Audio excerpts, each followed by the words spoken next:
자, 그러면 화해 공고 강제 조정 결정을 유리하게 받으면 여러모로 좋을 것 같은데 유리하게 받는 방법이 있을까요? 제가 수많은 이혼 상간 사건을 진행한 경험을 토대로 정말 솔직하게 말씀드리면 이혼 절차에서 조정 이혼은 많이들 잘 아시죠? 제가 그동안 워낙 많은 영상에서 자세히 알려드렸었는데요. 이제는 조정이 무엇인지는 알고 저에게 상담을 오시긴 하는데 이혼 소송상 합의가 결국 조정 이혼의 핵심입니다. 그래서 오늘은 이혼 조정 말고요. 조정만큼 이혼 절차에서 자주 등장하는 절차인데 조금은 생소한, 그리고 조정이랑 조금 비슷한 듯 약간 다른 강제 조정 결정, 그리고 그 강제 조정이랑 아주 비슷한 화해 권고 결정이라는 것에 대해서 알려드리려고 합니다. 오늘 영상에서는 강제 조정 결정, 화해 권고 결정 도대체 뭔지, 언제 이루어지는지, 그리고 두 번째는 강제 조정, 화해 권고 결정을 유리하게 받는 방법이 따로 있는지, 그리고 또 불리하게 나온 당황스러운 강제조정이나 화해공고 결정을 불복해도 되는지, 또 그렇게 불복했을 때 불이익은 없는지, 그리고 불복하고 나서 실제로 재판 결과가 달라지기도 하는지를 알려드리려고 합니다. 사실 이 내용은요, 이혼소송, 상간소송 모두에 해당하는 내용이기도 하고, 또 이혼소송이나 상간소송을 이미 시작하신 분들에게 특히나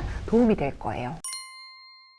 첫 번째, 강제조정 화해공고 결정이 뭘까요? 강제조정은 조정 절차를 진행하는 법원, 즉 판사님이 적정한 합의의 선을 원피고 당사자한테 제안을 하고 그 제안을 받고 나서 14일, 2주 동안 고민을 한 다음에 양 당사자가 이의가 없으면 그 내용대로 완전히 조정이 성립된 것으로 사건이 끝나는 절차를 말합니다. 화해공고 결정도 강제조정이랑 비슷한데요. 조정 절차까지 안 가더라도 그냥 일반 이혼소송 절차에서 판사님이 당사자의 이익 등 기타 여러 사정들을 참작해서 청구한 내용에서 벗어나지 않는 선에서 사건 해결을 위한 화해의 선을 제안합니다. 화해공고 결정도 결정문을 받고 14일, 2주 동안 양측의 이의가 없으면 그대로 판결 확정이 되는 결과가 발생합니다. 판결이 확정되면 강제집행, 즉 개조 압류 이런 게 가능하거든요. 이렇게 확정 판결처럼 강력한 효력이 있는 것도 중요하지만 이제 둘 중 한 사람이 이의해서 확정되지 않더라도 판결을 내리실 판사님의 의중, 그 생각을 알 수 있는 아주 중요한 결과물이니까 이 강제조정 화해공고 결정이 큰 의미가 있습니다. 이렇게 강제조정이나 화해공고 결정이 언제 이루어지냐면요. 보통은 이제 소송이 어느 정도 진행이 되고 원피고들의 주장이 이제 구체적으로 정리된 경우에 소송 말미에 하는 경우가 많긴 한데 상간소송은 소송의 완전 극초반, 첫 재판이 열리기도 전에 내려지는 경우도 있어요. 여기서 사진 보시면요. 피고가 답변서 내자마자 5일 만에 화해 공고 결정이 내려진 거 보이시죠? 그러니까 당사자 입장에서는 화해 공고 결정이 내려질 수도 있다는 생각으로 소장이든 답변서든 정성껏 핵심 내용을 잘 담아서 작성을 해야 하고요. 더 자세한 건 조금 뒤에 설명을 드려볼게요. 물론 화해 공고 결정이 도저히 받아들이기 힘들면 14일 내에 이의하시면 재판이 쭉 진행이 됩니다.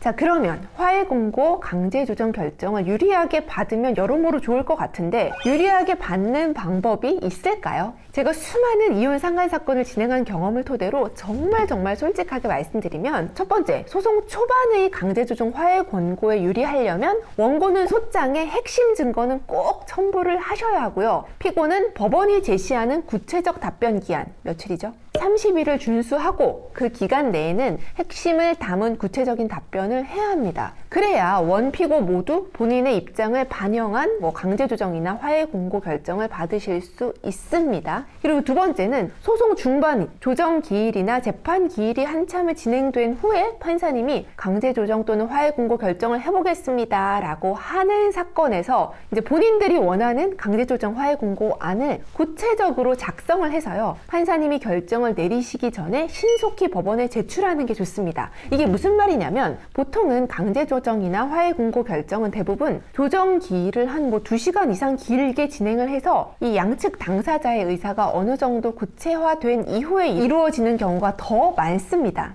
그렇게 긴 시간 대화를 나누어서 결국은 합의점이 안 찾아지니까 강제조정 화해 공고 결정을 하는 게 될 텐데, 결국 판사님이 공평한 중간점을 짚어주는 강제조정 화해 공고 결정을 내릴 때 우리의 의사가 이제 관철되려면 어떻게 하면 되겠어요? 판사님이 강제조정을 내리시기 편하도록 강제조정 문구를 구체적으로 작성을 해서 그 조정안이 타당한지 설명을 붙인다면 판사님이 당연히 그 내용을 적극 참작해서 강제조정 내려주실 수밖에 없습니다. 예를 들면 조정날 우리는 재산분할로 2억을 받고 싶어요 라고 했고, 상대방은 우리는 1억 5천만 원 밖에 줄 수 없습니다 라고 한 채로 조정이 결렬되고 끝났어요. 우리가 2억을 받아야 한다고 주장하는 근거가 되는 재산분할 명세표, 부동산 시세자료 같은 걸 잘 정리를 해서 다시 한번 내고요. 피고는 원고에게 재산분할로 2억 원을 지급하라는 조정 결정문의 초안을 정말 판사님이 편리하게 그 내용 그대로 쓰실 수 있게 잘 작성해서 재판부에 제출하라는 겁니다. 이건 결국 변호사님들의 일이긴 한데요. 제가 운영하는 법무법인 승원에서는 이렇게 재판부를 잘 설득하고 소통해서 유리한 강제조정을 또는 화해공고 결정을 받아서 사건을 마무리한 경우가 참 많이 있습니다. 판사님을 편하게 해드려야 소송은 우리한테 유리하게 흘러간다는 사실 명심해 주시기 바랍니다.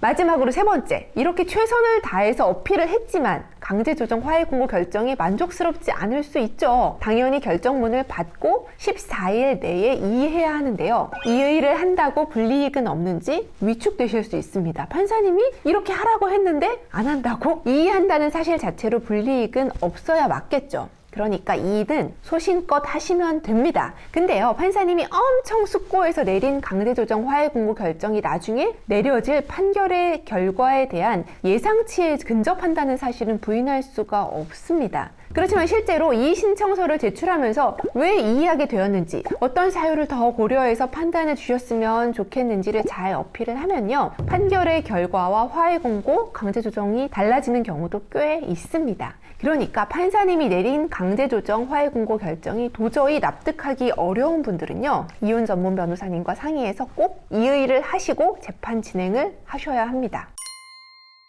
오늘은 요즘 소송을 진행하면서 매우 자주 만나게 되는 절차인 강제조정 화해공고 결정에 대해서 자세히 알아봤는데요. 오늘 알려드린 것 외에도 더 설명드릴 것이 많이 있지만 여기까지만 하겠습니다. 궁금한 점은 댓글이나 전화 문의 주십시오. 감사합니다.